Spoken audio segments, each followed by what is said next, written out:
Bigla akong nag-crave ng kimchi kaya naisipan ko nagagawa na lang ako ng homemade kimchi.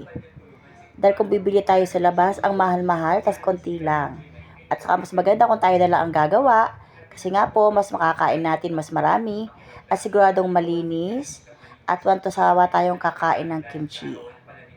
At yan guys, dahil busy nga ako talaga, ilang araw na akong busy. Dahil ako na pong nag-aasikaso ng business namin sa pangpangat magalang. Hindi lang po ako mother, businesswoman din po ako guys. Kaya 2 in 1 po ako.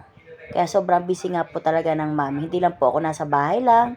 Naghahanap buhay din po. Ayan guys. Yung pechay bagyo na yan guys. Nababad ko na po yan sa asin na mga 30 minutes po. At pag okay na yan guys, kapag ganyan na yung texture niya, yung nababali-bali mo na, yung makunat na siya guys. Okay na yan at uhugasan po natin yan ng ilang beses kasi nga po maalat yan. Binabad po natin sa asin yan, kaya dapat po pakahugasan po natin para di po maalat ang ating kimchi.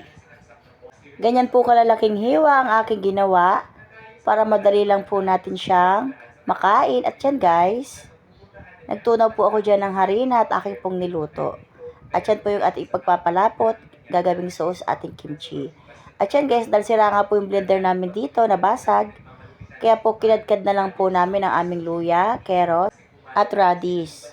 At saka yung bawang din po, nagkadkad din po kami ng bawang dyan. At yan guys, yan po yung aming paanghang dyan. Yan po yung aming nilagay. Para magkulay pula po ang aming kimchi. At yan guys, okay na yan. Halo-haloin nyo lang mabuti para magbixwell at ang inyong nilagay ng mga sangkap. At yan guys, okay na yan.